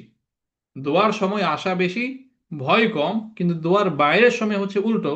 তখন আমাদের মনের মধ্যে আশা রাখতে হবে কম, ভয় রাখতে হবে বেশি। মানে আমি যখন দোয়া করছি, তো যেটা আমি আল্লাহর কাছে চাইছি সেটা কবুল হওয়ার ব্যাপারে আমার মনের মধ্যে আশা বেশি রাখতে হবে, এবং আল্লাহ যে কবুল করবেন না এই ব্যাপারে আমার মনের মধ্যে তখন ভয়টা, আশঙ্কাটা কম রাখতে হবে। আল্লাহ রাব্বুল আলামিন বলছেন, উদউনি আস্তাজিব লাকুম, সূরা গাফিরের 7 নম্বর আয়াত, যে আমার কাছে দোয়া চাও, আমি তোমাদের দোয়াকে কবুল করব। ওয়াইদা সাআলাকা ইবাদি আন্নি ফাইন্নী করিব উজিবু দাওয়াতাদ দাঈ ইদা দাআন, সূরা বাকারার 186 নম্বর আয়াত। বান্দা আমার কাছে এসে যখন দোয়া চায়, আমার কাছে যখন সে কোনো কিছু চায়, আমি সেটা তাকে দান করে দিই যখনই সে আমার কাছে চায়। এবং তিরমিজি শরীফের একটা হাদিস আছে, 3479 নম্বর হাদিস, উদুল্লাহ ওয়া আনতুম মুকিনুনা বিল ইজাবা, তোমরা আল্লাহর কাছে দোয়া এমন ভাবেই করবে যে সেটা কবুল হওয়ার ব্যাপারে তোমাদের মনের মধ্যে দৃঢ় বিশ্বাস আছে। তোমাদের মনের মধ্যে আশা বেশি নিয়ে, দৃঢ় বিশ্বাস নিয়ে তোমরা দোয়া করবে। এই দোয়ার সময়, অন্যান্য সময় যখন আমরা সাধারণ অবস্থায় থাকবো, তখন মনের মধ্যে আমাদের ভয় বেশি রাখতে হবে, আশা কম রাখতে হবে। ভয় রাখতে হবে যে হায়, না জানি আমার দিয়ে এখন কি গুনাহ হয়ে যায়, না জানি আমি কোনো পাপ করে ফেলি যার কারণে আমার জন্য জাহান্নাম অবধারিত হয়ে যায়, এরকম ভয় আমার মনের মধ্যে বেশি রাখতে হবে, আশা তখন কম রাখতে হবে। এবং দাওয়াতের ক্ষেত্রে আমি যখন কাউকে আমলের দিকে উদ্বুদ্ধ করব, যখন ইমানের দিকে যখন কাউকে আমি দাওয়াত দিব, তখন শুধু আমি তাকে আশার বাণীগুলো শোনাবো না, কিংবা ভয়ের যে বার্তা যেগুলো আছে সেগুলোই তাকে আমি শোনাবো না। এই আশা এবং ভয়ের সমন্বয় করে তার কাছে দাওয়াত দিতে হবে। ইসলামে আসলে তোমার জন্য এই এই ফায়দা আছে, না আসলে তোমার জন্য এই সতর্ক বার্তা আছে, আমাদেরকে সব জানাতে হবে। শুধু আশা দিলাম কিন্তু ভয় দেখালাম না, বা শুধু ভয় দেখালাম আশা দিলাম না, এগুলো দাওয়াতের ক্ষেত্রে কোনো সুন্দর পদ্ধতি না। এই আশা এবং ভয়ের সমন্বয় করে আমাদেরকে দাওয়াতের ক্ষেত্রে আমাদেরকে অগ্রসর হতে হবে। আল্লাহ রাব্বুল আলামিন বলছেন, নাব্বি ইবাদি আন্নি আনাল গফুর রহিম ওয়া আন্না আযাবি হুয়াল আযাবুল আলিম। যে আপনি একটু আগে বলে আসলাম, যে বান্দাদেরকে তুমি জানিয়ে দাও হে নবী, যে আমি তাদের গুনাহকেও মাফ করব এবং তাদেরকে আমি কঠিন আযাবও দিব। এই দুটোই আল্লাহ রাব্বুল আলামিন নবীকে দিয়ে আমাদের কাছে পৌঁছিয়েছেন। শুধু আশা বা শুধু ভয় এরকম একমুখী বার্তা আমাদের কাছে নবীর মাধ্যমে পৌঁছানো হয়নি। তৃতীয় ক্ষেত্রে, সুস্থতায় ভয় বেশি, অসুস্থতায় আশা বেশি। মানে হচ্ছে আমি যখন সুস্থ অবস্থায় থাকব, তখন আমার মনের মধ্যে ভয় বেশি রাখতে হবে যে আল্লাহ না জানি আমাকে অসুস্থতার মধ্যে ফেলে দেন।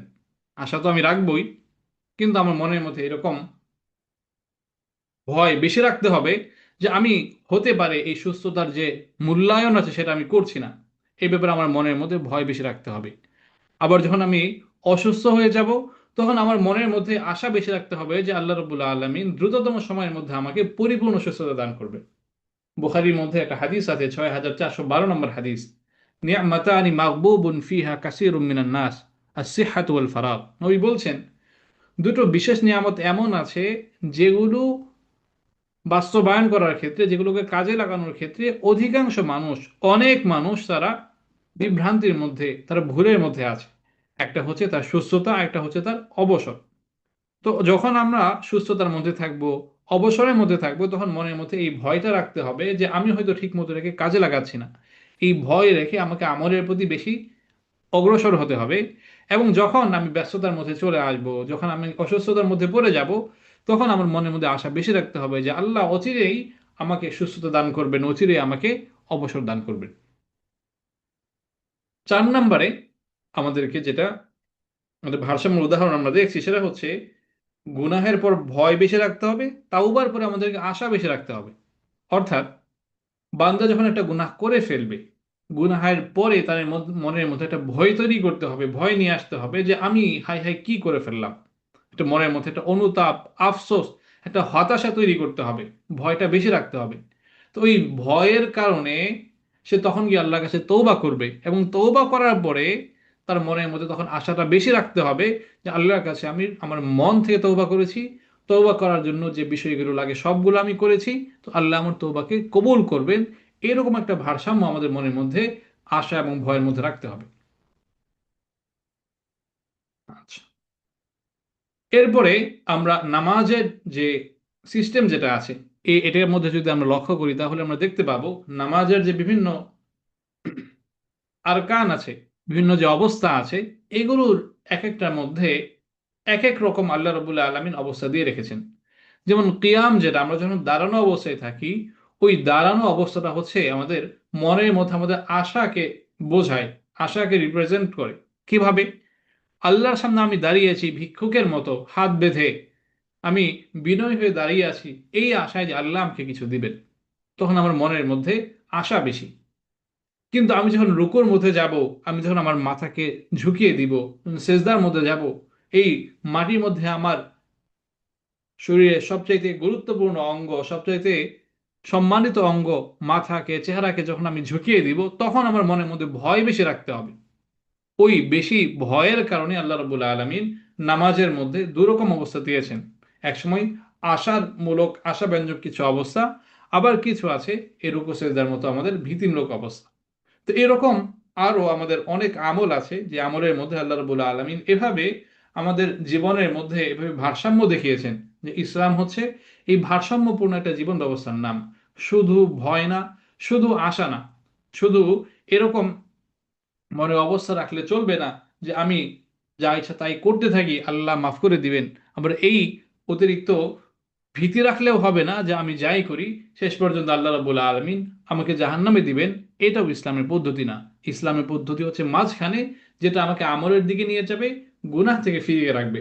গুনাহ হয়ে গেলে আমাকে তওবার দিকে নিয়ে যাবে, এবং পরবর্তীতে আরেকবার গুনাহের দিকে যাওয়ার ক্ষেত্রে আমাকে বাধা দিবে। এটা হচ্ছে ইসলামের আশা এবং ভরসার, আশা এবং ভয় মাঝখানের জায়গা। তো এখন আমরা কয়েকটা দোয়া দেখব যেখানে আল্লাহ রাব্বুল আলামিন একই সাথে ওই আশা এবং ভয়ের বিষয়গুলোকে দোয়ার মধ্যে নিয়ে এসেছেন। রব্বানা ইন্নানা আমান্না ফাগফির লানা যুনুবানা ওয়া কিনা আযাবান নার। এটা হচ্ছে কোরআনের একটা আয়াত, সূরা ইমরান, আলী ইমরানের 16 নম্বর আয়াত। আল্লাহ বলছেন এভাবে দোয়া করতে যে তোমরা দোয়া করো, আয় আল্লাহ আমরা তো ঈমান এনেছি, আপনি আমাদের গুনাহকে মাফ করুন, আমাদেরকে জাহান্নামের আযাব থেকে বাঁচান। তো এই গুনাহ থেকে, আমাদের গুনাহকে মাফ করুন, এটা হচ্ছে আশা আল্লাহর প্রতি, এবং আমাদেরকে গুনাহ থেকে বাঁচিয়ে দিন, জাহান্নামের আগুন থেকে বাঁচিয়ে দিন, এটা হচ্ছে আল্লাহর প্রতি ভয়। এই আয়াতের মধ্যে, এই দোয়ার মধ্যে আমরা একই সাথে আল্লাহর প্রতি আশা এবং আল্লাহর যে আযাব আছে তার প্রতি ভয়, এই দুটো আমরা একসাথে পাচ্ছি। আল্লাহুম্মা আতি নাফসি তাকওয়াহা ওয়া যাক্কিহা আনতা খায়রু মান যাক্কাহা আনতা ওয়ালিয়ুহা ওয়া মাওলাহা। এটা সহিহ মুসলিমের 2722 নম্বর হাদিস।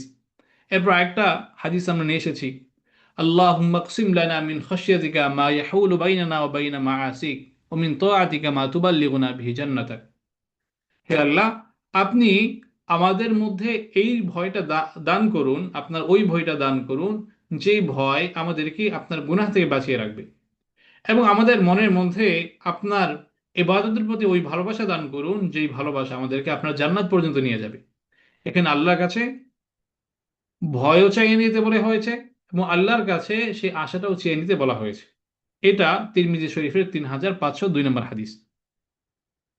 আল্লাহুম্মা রাহমাতাকা আরজু ফালা তাকিলনি ইলা নাফসি তারফাতা আইন ওয়া আসলিহ লি শা'নি কুল্লাহ লা ইলাহা ইল্লা আন্ত। তো এখানে সুনানে আবু দাউদের 5090 নম্বর হাদিস। এটার অর্থ হচ্ছে, হে আল্লাহ, আপনার রহমত আমি আপনার কাছে চাই। আপনি আমার নিজের দায়িত্ব এক মুহূর্তের জন্য আমার নিজের উপরে চাপিয়ে দিয়েন না। আমার সমস্ত কিছুকে আপনি দেখভাল করুন। আপনি ছাড়া অন্য কোনো মাবুদ নেই। আল্লাহুম্মা জাআলনি আখশাকা হাত্তা কাআন্নী আরাক। হে আল্লাহ, আপনি আপনার প্রতি আমার ওই ভীতি দান করুন যার মাধ্যমে আমি এই উপলব্ধ করতে পারি যে আমি আপনার সামনে দাঁড়িয়ে আছি, আপনাকে দেখতে পাচ্ছি। আবাদান হাত্তা আল কা। এমন দিন পর্যন্ত, এত সময় পর্যন্ত আমার মধ্যে ওই ভীতি তৈরি করে দিন, যেই ভীতি আমাকে গুনাহ থেকে বাঁচিয়ে রাখবে ওই দিন পর্যন্ত, যেই দিন আমি আপনার সামনে গিয়ে দাঁড়াচ্ছি। ওয়াসইদনি বিতাকওয়াক ওয়ালা তুশকিনি বিমাসিয়াতিক। এবং আপনার তাকওয়া দিয়ে আপনি আমাকে সৌভাগ্যমণ্ডিত করুন। ওয়ালা তুশকিনি বিমাসিয়াতিকা। এবং আপনার গুনাহের সুযোগ দিয়ে আপনি আমাকে দুর্ভাগাদের অন্তর্ভুক্ত করবেন না। এই যে হাদিসগুলো আছে, এই হাদিসের মধ্যে যে আমরা দোয়াগুলো পেলাম, কোরআনের মধ্যে যে দোয়াগুলো পেলাম, এই দোয়াগুলোর মধ্যে ওই আশা এবং ভয়ের একটা ভারসাম্যপূর্ণ অবস্থার জন্য আল্লাহর কাছে দোয়া চাওয়া হয়েছে। তো আমরা যদি আল্লাহর কাছে এই আয়াতগুলো দিয়ে বা এই হাদিসগুলো দিয়ে যদি আমরা দোয়া করি, তো আমরা আশা রাখতে পারি যে আমাদের জীবনের মধ্যে ওই আশা এবং ভয়ের একটা ভারসাম্যপূর্ণ একটা অবস্থা তৈরি হবে। আমি আল্লাহর প্রতি আশাও রাখবো পরিমিত পর্যায়ে, এবং ভয়ও রাখবো পরিমিত পর্যায়ে, যেই ভারসাম্যপূর্ণ অবস্থার মাধ্যমে আমার জন্য দুনিয়ার কাজকর্ম করা, আখিরাতের কাজকর্ম করা সবকিছু আমার জন্য সহজ হয়ে যাবে। তো এ হলো আমাদের আজকের মূল আলোচনা। তো এই বিষয়ের সাথে আপনাদের যদি কারো কোনো প্রশ্ন থাকে, তাহলে আপনারা, ভাইরা যারা আছেন তারা অডিওতে প্রশ্ন করতে পারেন, এবং বোন যারা আছেন তারা চাইলে চ্যাট বক্সে লিখে দিতে পারেন।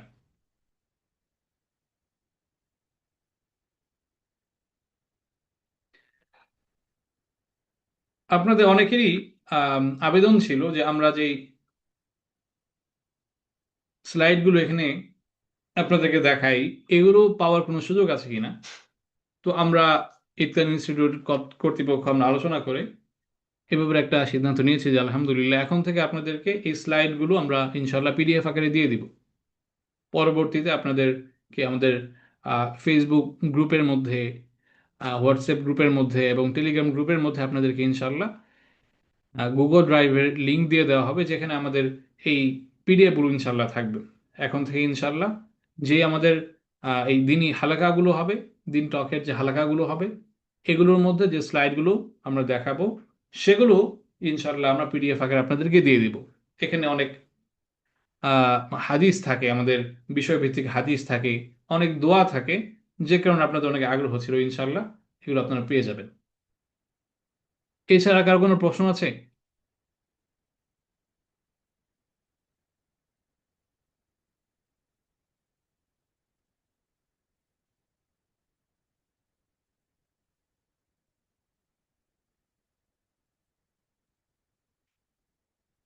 আচ্ছা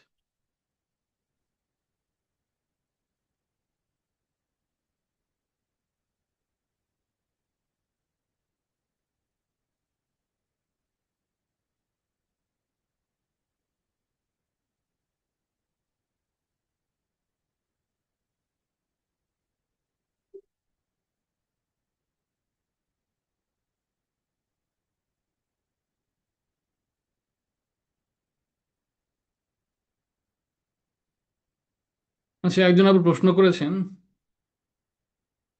আল্লাহ বলেছেন আল্লাহর কাছেই চাইতে, আবার বলা হয়েছে চেষ্টা করতে, কিন্তু অনেক সময় তো অনেকের কাছে হেল্প নিতে হয়। তো এটা ওই আল্লাহ যে শুধু তার কাছেই চাইতে বলেছেন, তার সাথে বৈপরীত্য হয়ে যাচ্ছে কিনা, বা সেটা ইসলাম অনুমোদিত কিনা, এটা হচ্ছে আমাদের সেই বোনের প্রশ্ন। তো এখানে আল্লাহ রাব্বুল আলামিন যে তার কাছে চাইতে বলেছেন, যদি আল্লাহ রাব্বুল আলামিন এটাই যদি আক্ষরিকভাবে অর্থ হতো, তাহলে নবী করিম সাল্লাল্লাহু আলাইহি ওয়াসাল্লাম কখনোই তার নিজের হাতে কখনো তলোয়ার তিনি তুলে নিতেন না। নবী করিম সাল্লাল্লাহু আলাইহি ওয়াসাল্লাম তিনি কখনো বাজারে গিয়ে তিনি কখনো ব্যবসা করতেন না। সাহাবা কেরাম রাদিয়াল্লাহু আনহুম যারা কোদাল নিয়ে, যারা কাস্তে নিয়ে, যারা মাঠে ঘাটে কাজ করতো, নবী করিম সাল্লাল্লাহু আলাইহি ওয়াসাল্লাম তাদেরকে কাজ করতে দিতেন না। আল্লাহ রাব্বুল আলামিন যে তার কাছেই চাইতে বলেছেন, এর মানে হচ্ছে দুনিয়ার যে সমস্ত উপকরণ আমাদেরকে গ্রহণ করতে হবে সেগুলো তো আমরা গ্রহণ করব, সেগুলো আল্লাহরই দেওয়া, এই বিশ্বাস রেখে। এবং শেষ পর্যন্ত আমাদেরকে এই বিশ্বাস মনের মধ্যে রাখতে হবে যে আমি যাই করছি শেষ পর্যন্ত ক্ষমতা আল্লাহর কাছে। তো এই বিশ্বাস রেখে আল্লাহ রাব্বুল আলামিন কাজ করতে বলেছেন।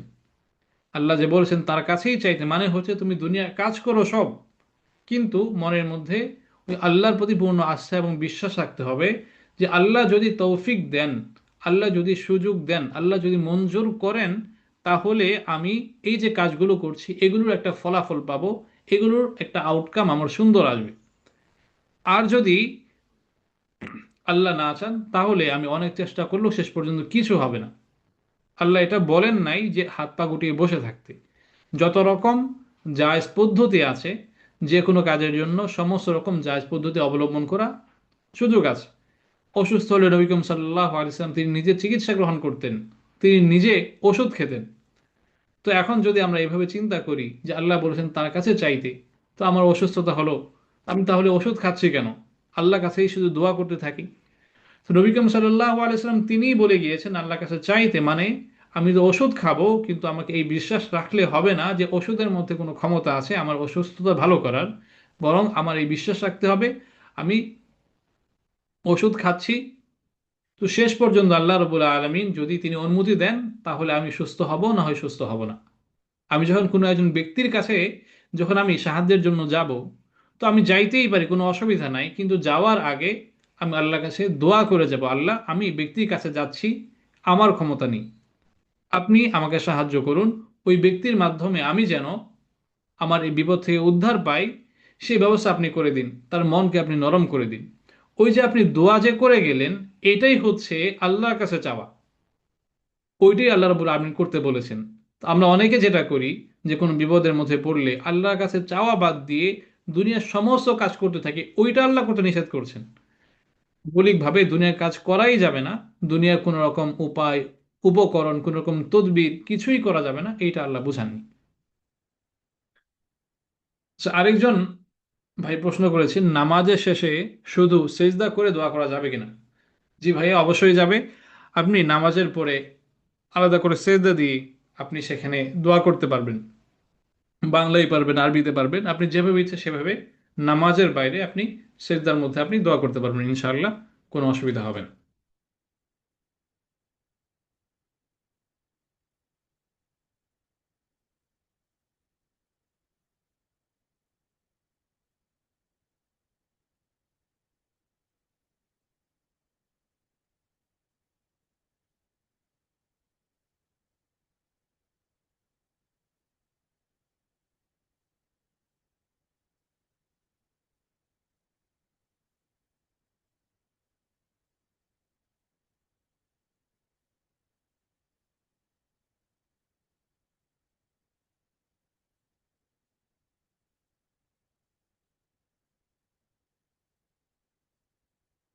আচ্ছা, যেহেতু আমাদের অন্য কোনো প্রশ্ন আসছে না আমাদের এই জুমে, তো আমরা এখানে আমাদের লাইভটা শেষ করছি।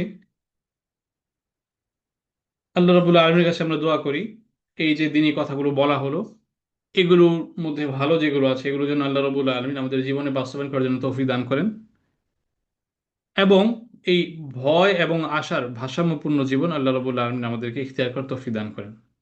আপনাদের কাছে অনুরোধ থাকবে, আপনারা যদি এই আমাদের হালাকাকে যদি আপনারা উপকারী মনে করেন, যে এর মাধ্যমে আপনাদের দিন দুনিয়ার সামান্য উপকার হচ্ছে, তাহলে আপনারা আপনাদের পরিচিত জনদের কাছে এটার সংবাদ পৌঁছিয়ে দিবেন, এবং তাদেরকেও এখানে উপস্থিত হয়ে দিনী বিষয়ে আহ দিনের কথা শোনার জন্য তাদেরকে সুযোগ করে দিবেন। সবাই ভালো থাকবেন, সুস্থ থাকবেন। আসসালামু আলাইকুম রহমতুল্লাহ বারকাত।